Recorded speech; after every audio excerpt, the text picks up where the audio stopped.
Science proves that a healthy immune system is your body's first defense against the smallest ailments to the most catastrophic. Coriola's Versicolor is the most sought-after natural supplement for humans and pets to help boost immunity with over 400 studies worldwide, including Sloan Kettering and MD Anderson Cancer Centers to the University of Pennsylvania School of Veterinary Medicine. Together, we can help reverse the terrible tide plaguing your loved ones and give them the immune-boosting supplements they need. Visit petmushroom.com today. Mayor Lurie's executive order aims to entice retired officers to return to duty to patrol the streets and help with special events. They'd be allowed to collect a paycheck for their service in addition to their retirement. The mayor also plans to look at moving sworn officers off assignments that can be performed by civilian staff. We will cut red tape in the hiring process and bring on new officers and deputies faster. And we'll partner with the private sector to strengthen recruitment, marketing, and outreach. If you guys needed any more proof that the pendulum has swung, that people are done with one of the worst political movements in American history, that being the defund the police movement, which of course was turbocharged after the Black Lives Matter riots post George Floyd's death, we just saw a clip of the mayor of the city of San Francisco signing an executive order to clear red tape in order to allow retired San Francisco police officers back onto the force to bolster the ranks due to the damage of that policy that it's done over the past 5 years. And it's absolutely hilarious to see the mecca of woke, where a lot of these stupid ass ideas originate, completely do a 180. And that's what we're going to talk about today. But before we do, I want to thank everybody who supports this channel via actualjusticewarrior.com/join. Give me the money. Give me the money. Okay? We begin in San Francisco, where crime is at a historic lows, where the mayor is pushing to put more than 100 police officers on the streets. So the intro to this segment mentions the fact that crime is at historic lows in the city of San Francisco, and I am going to address that a little bit later, but what you need to understand is that defund the police was objectively a failure in every possible regard in every municipality that it was tried, and San Francisco is no exception to that rule. And again, San Fran actually had the triple threat. They had the woke mayor, London Breed, who was soft on crime, wanted to invest all this money into social programs, and only changed her tune when she saw the writing on the wall for her political career, and in her last couple of years in office, suddenly tried to become tough on crime. But this is also the city that elected Chesa Boudin, the woke, Soros-funded, I don't want to prosecute anyone for anything district attorney, who was ousted via a recall election because he was even too left-wing for the residents of the city of San Francisco. But Lurie touted stats that in the last 4 months, overall crime in the city was down 28% year over year. It comes as officers have acquired new surveillance technology and expanded powers on the streets. While Lurie hopes boosting the force will help continue that progress, not everyone is sold. As you just heard right there, they ended up having in the last year and continuing into this year, one of the most significant drops in the city of San Francisco's history. And the reason for that is a couple of things. First and foremost, California actually passed some new laws, and San Francisco passed some new laws as well that allow them to crack down on vagrancy. This is absolutely crucial because obviously the open attitude to allowing these drug markets onto the street was leading to decay in the city and leading to more and more crime. But in addition to that, the way that they were able to bolster their police force without actually increasing the numbers was paying an absurd amount of money in overtime, which is one of the reasons why defund the police is one of the dumbest political movements in American history, because not only do you not achieve any of the goals by fixing crime through social programs, not only does crime go up, but you actually end up paying more for fewer police officers because you have to pay them overtime in order to get them to actually deal with the crime when it starts to get out of control. And this is exactly what happened in the city of San Francisco. For years, because of the gaps in policing through their woke policies of cutting the funding to the police department, of cutting recruiting classes, again, which is a consequence of them cutting the funding, they've actually had to authorize through emergency budget actions more overtime for the police, which meant they didn't even achieve their goal of spending less on the police department. The initiative comes in the wake of a recent audit that found police overtime had doubled over a 5-year span ending in 2023. Outgoing Chief Bill Scott says the actions will help cut costs as the city faces a nearly $1 billion budget deficit. We have been living on overtime. and that is not sustainable. We're fortunate that we have the overtime and that the board and the mayor has granted us that funding to fill in the gaps, but we know that's not a sustainable model. Yeah, so you've seen that, you heard it for yourself. They ended up paying out the wazoo for overtime, and of course, having those officers do double time essentially during the time when crime was spiking is, in my opinion, what ultimately ended up leading to the drops that we saw late last year in the city of San Francisco and what we've seen continuing throughout the course of this year. In addition to that, obviously Prop 36 ended up passing into law, which undid some of the worst aspects of Prop 47, which of course was backed by Gavin Newsom, who by the way was a San Francisco mayor himself, and all of these things have come together in order to lead to the crime decreasing. But unfortunately for the city of San Francisco, you paying that much more money for officers to work overtime ultimately ends up leading to budget shortfalls. So now every program in the city of San Francisco is under threat as they're dealing with a $1 billion deficit. Yeah, Ryan, the plan is being dubbed Rebuilding the Ranks, and it's being hailed by city officials as the next major step towards shoring up public safety here in San Francisco. But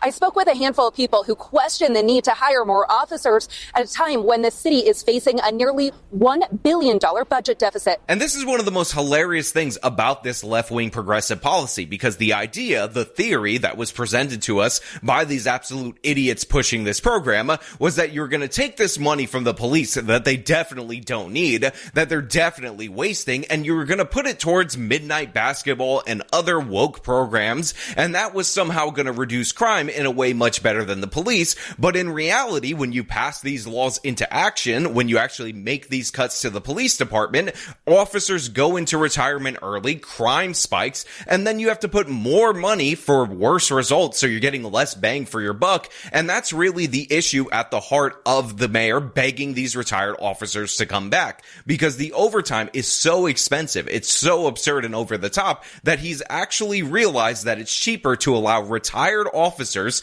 who are already collecting their pension to come back, get a salary at the same time, rather than pay for all the overtime that they're paying due to the recruitment shortfall that the San Francisco police are facing due to politicians in the Democratic Party in the city of San Francisco. Anya Worley-Zigman with the People's Budget Coalition says adding officers at a time when crime is down contradicts policies in place to help save money in the long term. It's really one of shock and dismay that the mayor is considering investing a lot more resources when we've been hearing over and over again that we are in a critical budget deficit and that there's billions of dollars that are going to need to get cut from our budget. So to be clear, this person for the People's Budget Coalition of San Francisco is in no way, shape, or form a fiscal conservative and is an absolute idiot who'd be against putting money into policing no matter what. Her policies and the policies of her ilk are what led to the crime spike in the city of San Francisco, which of course led to them having to authorize a bunch of overtime for the remaining officers in the San Francisco PD, which of course led to budget deficits because you ended up trying to cut the police but had to spend more money on policing as a consequence of those idiotic cuts. And now we're in the situation where we're at, and of course her not crunching the numbers,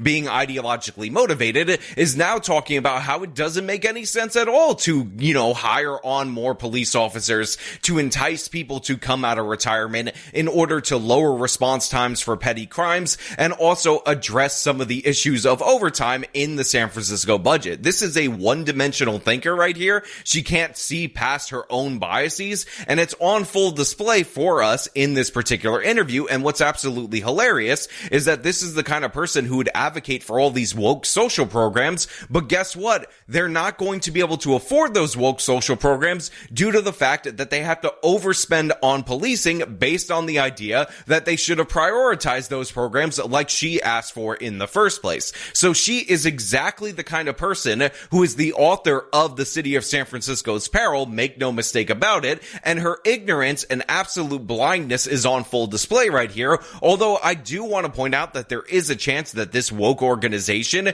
is also somehow receiving money through a nonprofit or some such thing, or people connected to it or funding it are financially benefiting from this. So maybe she's not dumb, maybe she's a sinister actor, but who the hell knows? She's 100% wrong, which is exactly my point. To hear that we're investing in a new initiative goes completely against the hiring freeze that we've been hearing about, against the massive cuts that we've been preparing for as well. You know, I would take the opinion of this woman on the fiscal situation in the city of San Francisco a little bit more seriously if I saw her complaining about any of the other various ways that the city of San Francisco has completely wasted tax dollars, rather than just going after law enforcement when, again, the consequences of cutting back on law enforcement led to a crime spike, led to businesses going out of business, which ultimately ended up decimating tax revenue, which of course exacerbated the budget crisis they're currently in. Where was this woman when the city of San Francisco passed a reparations study into law? Something that said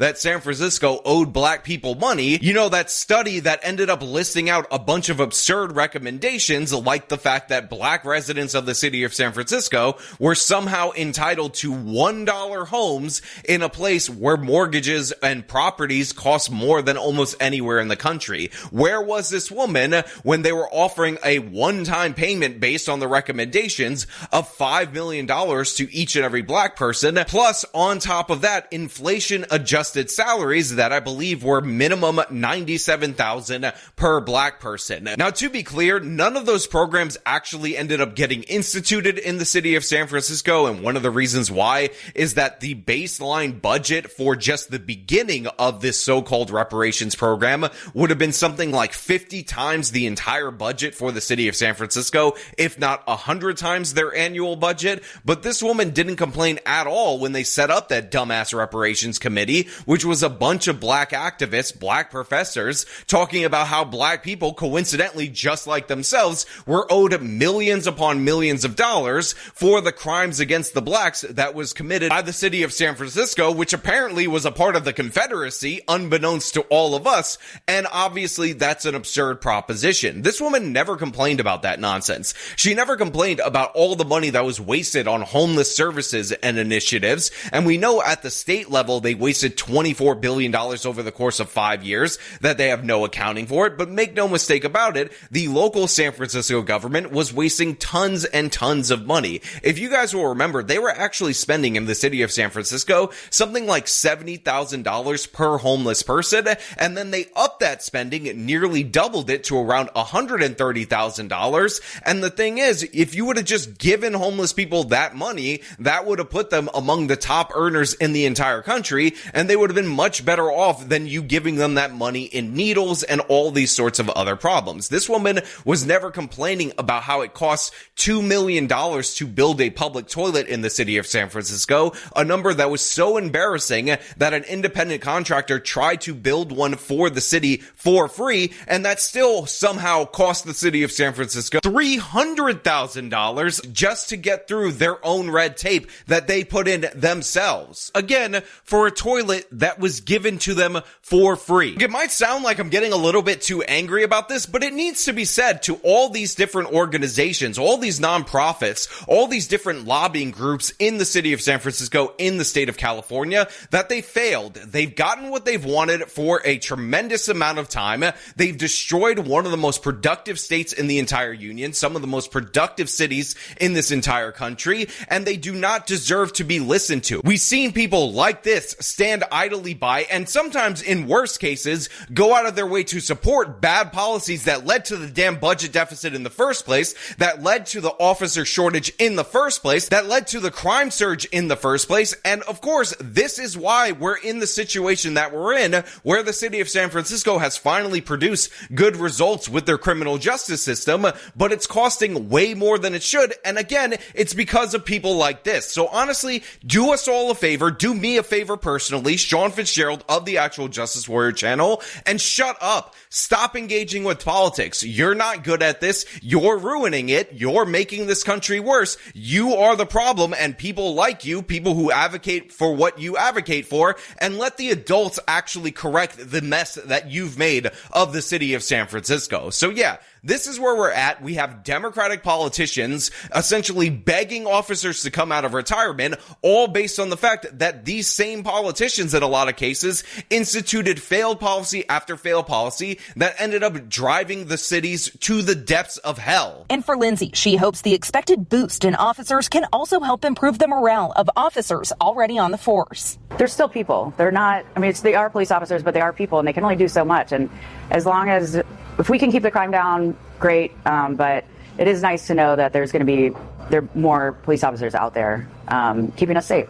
Look, it's really good to hear from lobbying groups for these left-wing causes and how out of touch they are versus people who actually have to work for a living versus people who exist in the real world, because the difference in perspective, even in a place like San Francisco, couldn't be more clear right there. Average everyday people across this country know what's going on. They know what time it is. They understand that having low police morale, having low police numbers is long-term absolutely devastating for your community, and that's why we're seeing so much pushback. And by the way, I know this is a San Francisco story, I know this is California, but on the other side of the country, the state that is the closest to churning red from being solid blue is the state of New York. People are churning on the Democrats over here too, because they're sick of it. They've had enough of the nonsense. They've had enough of these absolutely foolish leaders. And a perfect example of this is this very left-wing mayor, or a guy who was perceived in his past to be a very left-wing person,